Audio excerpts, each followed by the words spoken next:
অনেকগুলি ফল যেগুলি বাইরে থেকে আসে, যেমন আপেল, আঙ্গুর, কমলা, এই ফলগুলি ব্যাপকভাবে মানুষ পছন্দ করে এবং এটি কনজিউম হয়।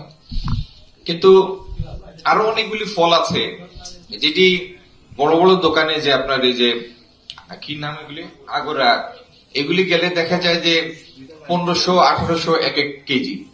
আমি মনে করি না বাংলাদেশে এই ফল আনার কোনো দরকার আছে। যদি আনেনও, এই দামে যারা কিনে তারাই খাবে। মানে এটার উপরে শুল্ক কেন কমাবে সরকার? এই ফল তো সবার পছন্দেরও না, সবার আয়ত্তের ভিতরে না। কিন্তু যে ফলগুলি সাধারণভাবে মানুষ পছন্দ করে, আমাদের মধ্যবিত্ত শ্রেণীও পছন্দ করে, আপেল, আঙ্গুর, কমলা ইত্যাদি ইত্যাদি, আমি মনে করি যে সেই ফলগুলি আরো ক্রয় ক্ষমতার আরো ভিতরে নিয়ে আসা উচিত। এই ব্যাপারে যদি কিছু সরকারের তরফ থেকে কিছু করার থাকে, অবশ্যই আমরা সেটা করব।